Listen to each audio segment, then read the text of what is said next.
কানাডায় অবসান হচ্ছে জাস্টিন ট্রুডো যুগের। দীর্ঘ শাসনামলে সাফল্য ব্যর্থতার দুই রূপই দেখেছেন জাস্টিন ট্রুডো। 9 বছর আগে ঐক্যের স্লোগান নিয়ে ক্ষমতায় বসলেও তার নিজ দলেই এখন ফাটল। গত 2 বছর ধরেই কমছিল জনপ্রিয়তা। হারানো ইমেজ পুনরুদ্ধার তো হয়নি, উল্টো সময়ের সাথে সাথে বেড়েছে রাজনৈতিক চাপ। অভ্যন্তরীণ কোন্দল আর বিরোধীদের রোষানলে গদি টেকানোই মুশকিল হয়ে পড়েছে ট্রুডোর। তাই মেয়াদ পূরণের আগেই নিতে হচ্ছে বিদায়। 2013 সালে ভগ্নদশায় লিবারেল পার্টির হাল ধরেছিলেন সাবেক প্রধানমন্ত্রী পিয়েরে এলিট ট্রুডোর ছেলে জাস্টিন ট্রুডো। মাত্র 3 বছরের মাথায় পান বড় সাফল্য। দেশকে ঐক্যবদ্ধ করার অঙ্গীকার নিয়ে নিরঙ্কুশ বিজয় অর্জন করেন নির্বাচনে। মাত্র 43 বছর বয়সে দায়িত্ব গ্রহণ করেন কানাডার প্রধানমন্ত্রী হিসেবে। মন্ত্রিসভায় জেন্ডার সমতা, জনবান্ধব সামাজিক কর্মসূচি, মধ্যবিত্তদের টার্গেট করে বাজেট ইত্যাদি কারণে প্রশংসিত হন প্রথম মেয়াদে। তবে 2019 সালে দ্বিতীয় মেয়াদে জোটের উপর ভর করে বসতে হয়েছে মসনদে।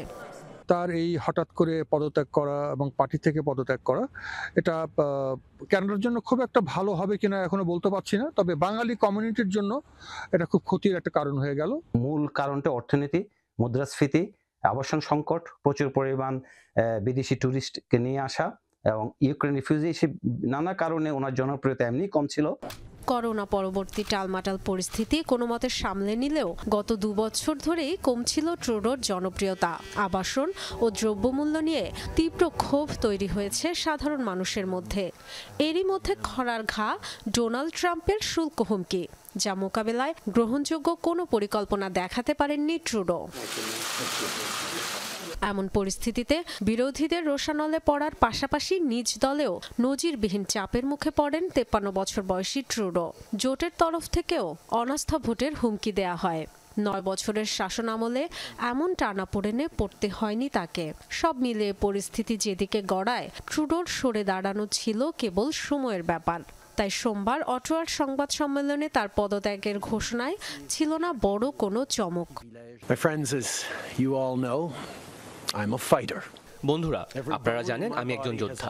লড়াই থেকে পিছু হটার মানুষ নই, তবে কানাডার স্বার্থে যেটা সবচেয়ে ভালো সেটি অনুসরণ করি। ছুটিতে নিজের পরিবারের সাথে ভবিষ্যৎ নিয়ে দীর্ঘ আলোচনার সুযোগ পেয়েছি। গত রাতে সন্তানদের নিজের সিদ্ধান্ত জানিয়েছি। লিবারেল পার্টির নেতৃত্ব ও প্রধানমন্ত্রীর পদ থেকে সরে যেতে চাই। পরবর্তী দলীয় প্রধান নির্বাচনের পরই পদত্যাগ করব। শেষ বেলায় আবেগঘন বক্তব্যে জানালেন নিজের অর্জন, ব্যর্থতা আর আক্ষেপের কথা। পরবর্তী নির্বাচনে যোগ্যতম ব্যক্তিই প্রাপ্য এই দেশের। এটা আমার কাছে স্পষ্ট যে অভ্যন্তরীণ বিবাদ নিয়ে লড়তে হলে কখনই নির্বাচনে সেরা বাছাই হতে পারবো না আমি। আগামী 24 মার্চ পর্যন্ত পার্লামেন্ট অধিবেশন মুলতবির ঘোষণা দিয়েছেন ট্রুডো। এর সময়ের মধ্যেই নির্ধারণ করা হবে লিবারেল পার্টির পরবর্তী নেতৃত্ব। ডরথি তাস্ট্রিন, যমুনা নিউজ।